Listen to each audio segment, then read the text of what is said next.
Alrighty, hopefully you guys are doing good here in another week. I know I missed last week's QA, but things have just been so crazy with the fact that we're working so hard on this CMM campaign, trying to get ourselves, fully stabilized and funded on the journalism side of what we do. So like, for example, this conscious media movement campaign that we've been running, which we now have over 1,000 monthly supporters. Thank you for that.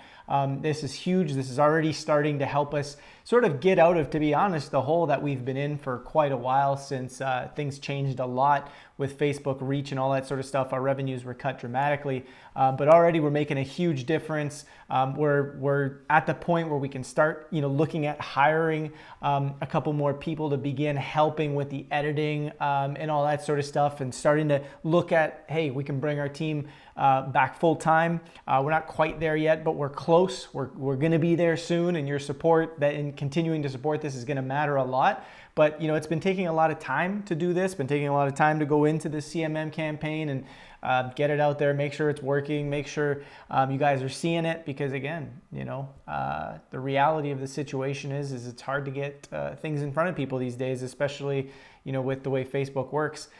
But with that, we've also been working a lot on CETV, which is a completely different side of what Collective Evolution is doing. It's going to be a platform, a video platform, all on its own. Got a lot of really cool stuff lined up for that. We've been working on that for the past 8 months, and we're going to have some pretty big updates on that pretty soon. But essentially that's that, and then this CMM campaign is what's going to support our journalism and what's going to support us to ultimately start what we've always wanted to do, which is like a true deep investigative team, which we're getting close. So the more we support that, the more we're going to get to doing what we ultimately believe is just so important, which is, in this alternative media space, and I say this all the time, but it's like there is a lot of stuff that isn't like super well researched that goes out and gets disseminated around. Like it's pretty good, but a lot of times I even see things come out where it's like, yeah, I know that's kind of not true, and it's coming out from pretty prominent people, but what do you do about it? The only way to prove that it's not true is to actually dive in and really do a deep dive research on it. Because the reason why it's important is if we want the mainstream voices to truly understand the stuff that we're talking about here, and I guess you could say the independent alternative media world, we got to be really accurate about what we're saying, and it's got to be able to be taken seriously. And there's a number of different points out there that we've already started doing some early research on that shows pretty clearly that sometimes the alternative community is a little off about it. The indictment thing is one of those things that we've been looking a lot into. Some of the stuff that's going on with a little bit of what the political stuff that's happening and the conclusions people are drawing. Like, we know it's not quite that simple, but that is the overall message that's being spread, which is creating this really like ripe environment for the mainstream to just make fun of people and pull apart their stories because they're not super well researched. So to some extent, it's important that we do this work and that we really bring this together properly. So that's why we're so passionate about getting this investigative team together. And like I say, we're going to be getting all of our senior journalists on that. And then we'll be bringing in new people to take over our day-to-day. So it's going to be pretty exciting. You guys can help us get there by supporting our Conscious Media Movement campaign. The link is in the description for those that want to do that. Two things I want to cover today really are ultimately a little bit more. Again, I'm going to do a whole video on this, but I'm going to get a little bit more into this, this Trump situation of like, oh, are people supporting him? Are people not? What's the Republican and Democrat thing? And why I'm getting into that is because this comes up almost every article that mentions Trump or deep state or Hillary, or every video that mentions Trump or deep state or Hillary or Kavanaugh, or that, like, there's a really big shift in our perspective and our understanding that we got to make if we want to really start seeing this clearly. And the challenge here is that we got to unravel years and years of looking at it one way and start looking at it in a completely different fashion that starts seeing it from a bigger perspective. And that bigger perspective that we're being tasked and we're being challenged to look at means something that we say a lot, But like, I'm going to go a little deeper into what that means. And it's looking beyond the politics. When we say that, it's like, yeah, well, that sounds good. We've got to look beyond the politics. I get it. But what does that actually really mean to look beyond the politics? So that's what we're going to get into today a little bit when we're talking about this Trump situation, because one of the big questions that comes up, and like I say, I'm going to do a full deep dive video on this soon, but I'm going to touch on it here, is why does it seem like you guys are supporting Trump? Or why does it seem like, you'll say something that's kind of like, yeah, this is good for Trump, but you're not really picking on all the other Republican stuff that goes on, or it almost seems like you're only picking on Democrats. But then people will follow that up by saying, because you pick on Hillary. And it's like, well, hold on a second.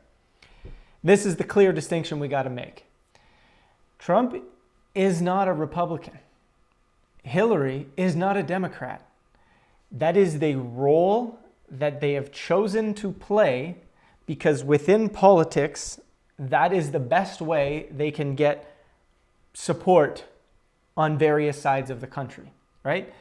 Hillary, talking about Democrats and talking about Hillary synonymously is inaccurate.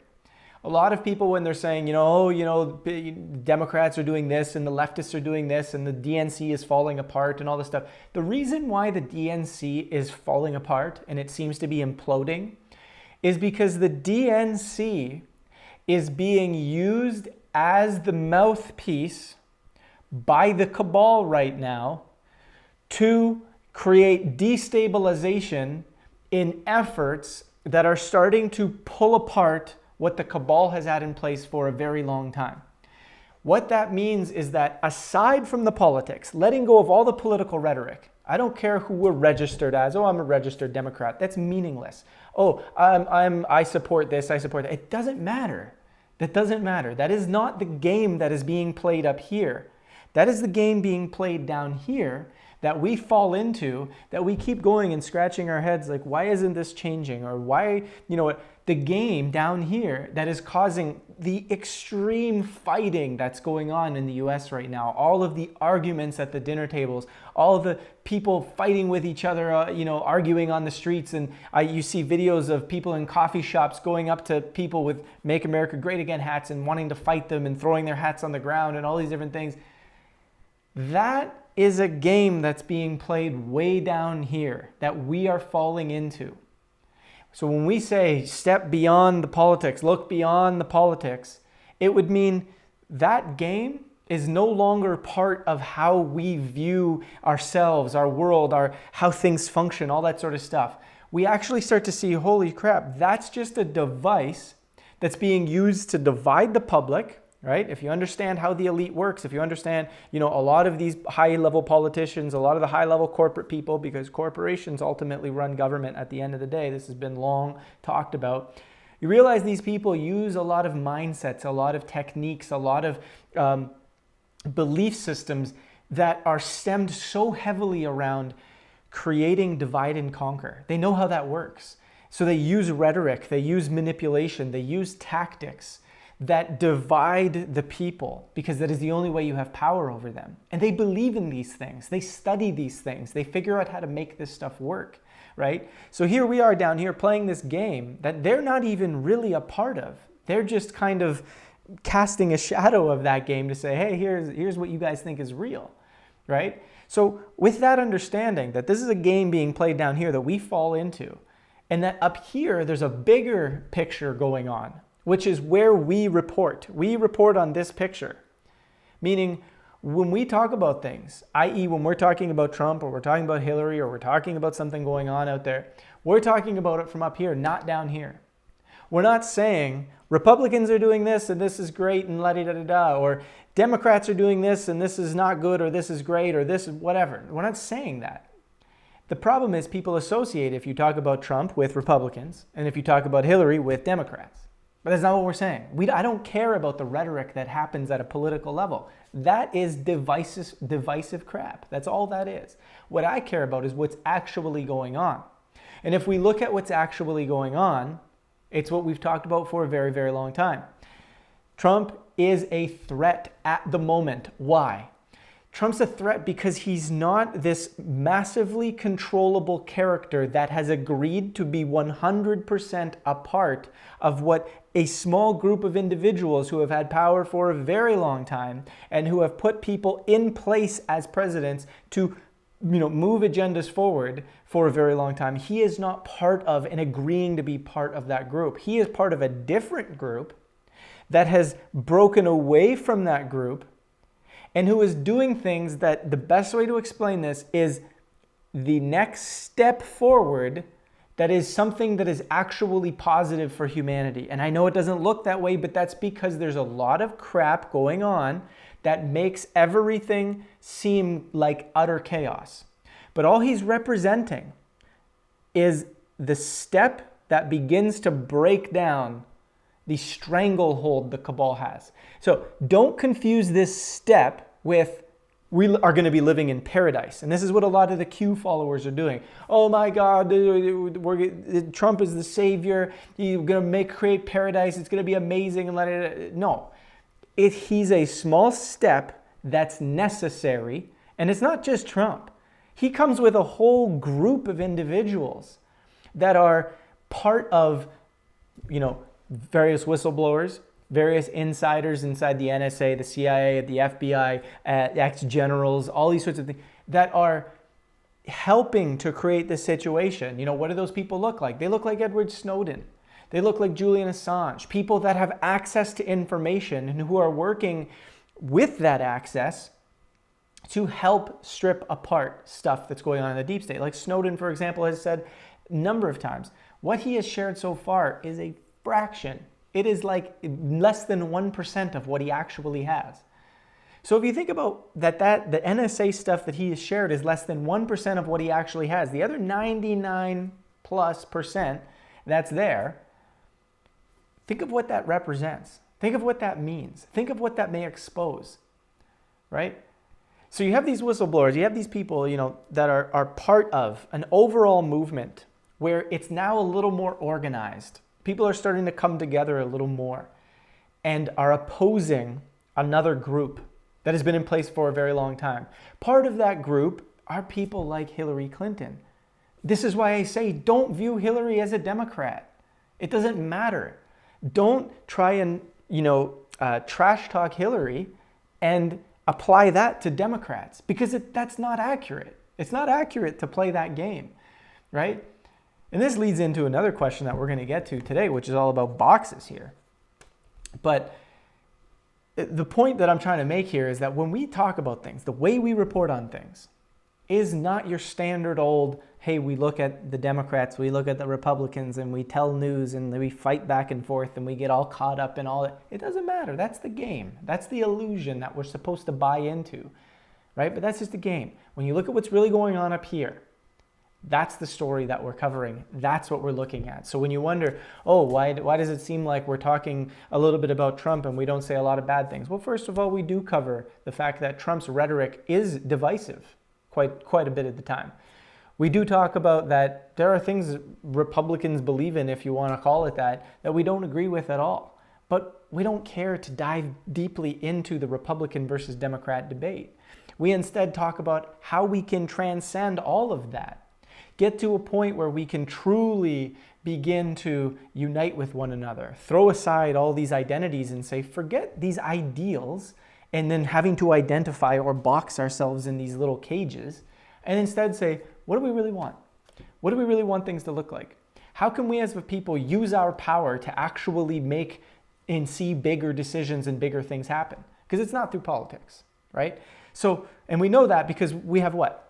Hundreds of years of experience of that. Even if you want to just look at the last 5 decades, it's not doing what we want it to do, right? We keep repeating the same cycle over and over again, right? So we got to break that cycle. So how can we move beyond this crap and start seeing the truth, which shifts consciousness? Again, we've been through a lot of videos. I don't want to go too deep into this.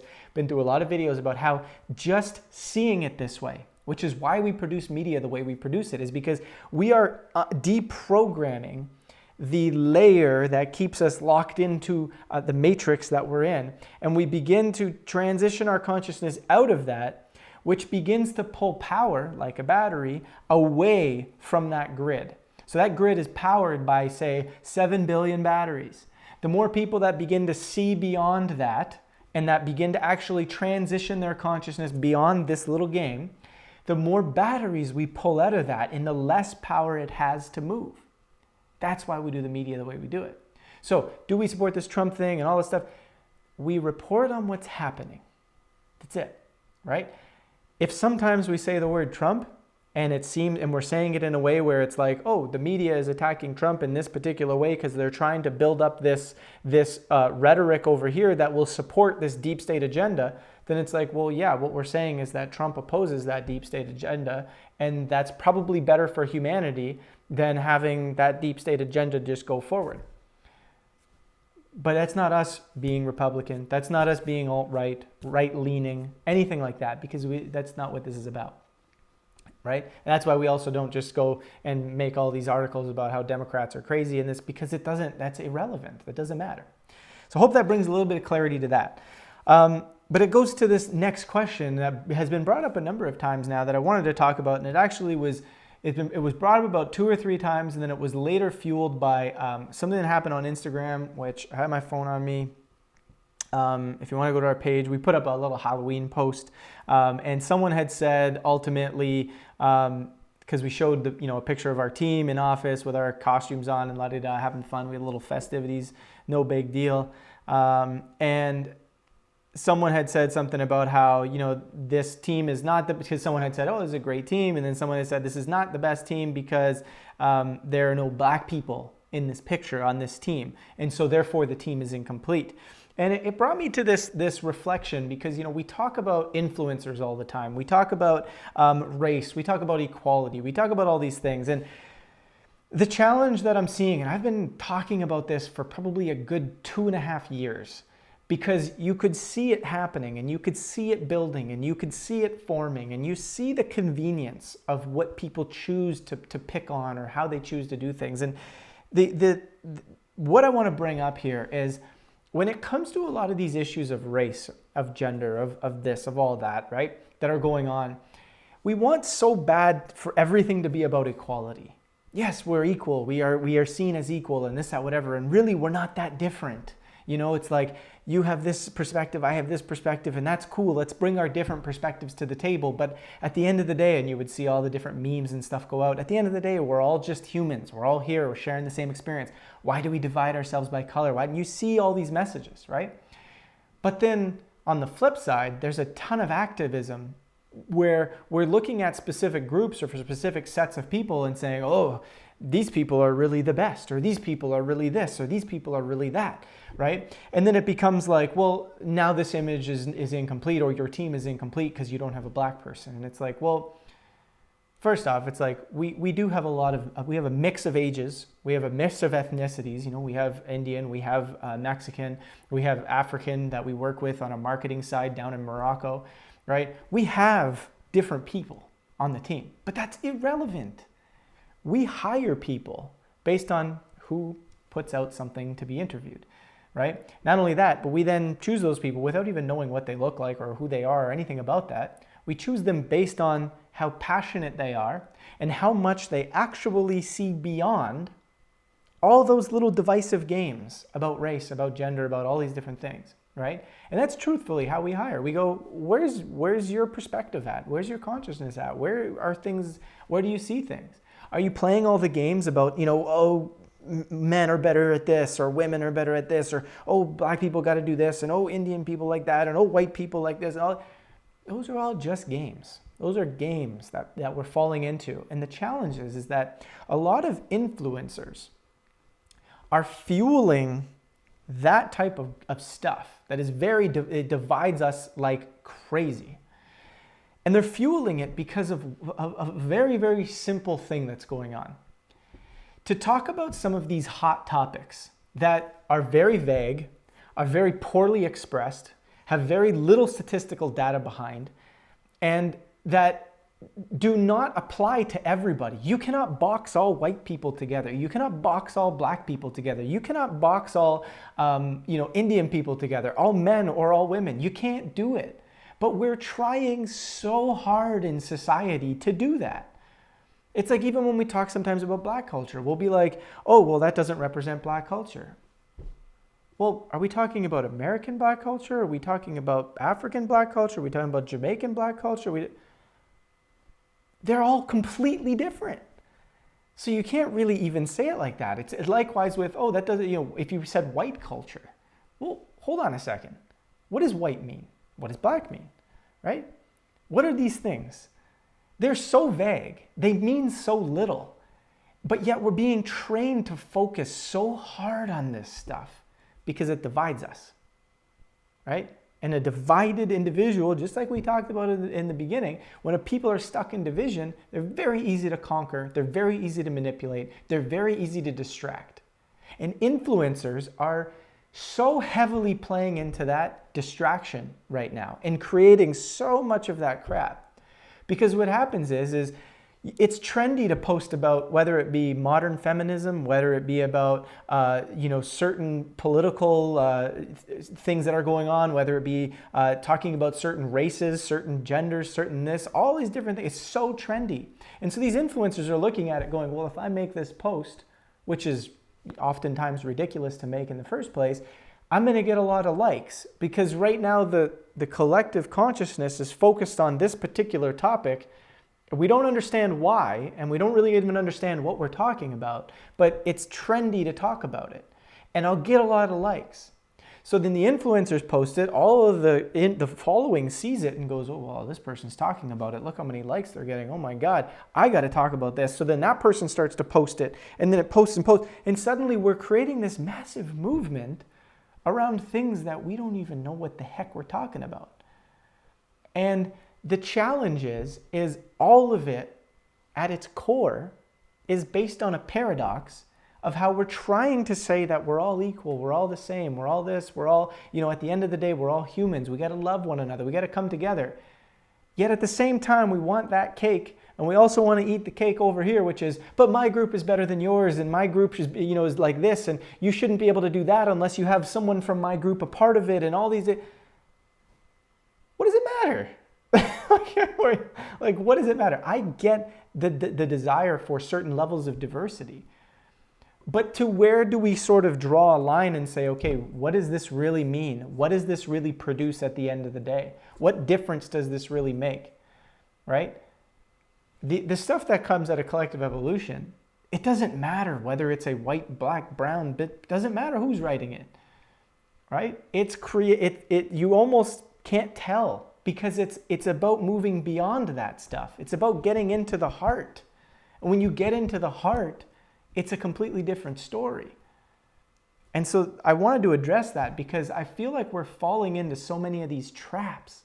And it happens so much even in the spiritual community. I'll see people that are big influencers trash talking men or trash talking a specific set of people as if they're all the same. It's like, oh, well, this one person did this, or this one, race of thing did this. And so they're all like that. It's like, what the heck? Over here, source consciousness. We're all beautiful, one, connected, la-di-da-di-da. Doesn't matter what our skin color is. We're all beautiful. We're all the same. Over here, oh, no, this person's this. And that one person represents that entire group of people on the planet, and they're all terrible. That's what we're doing.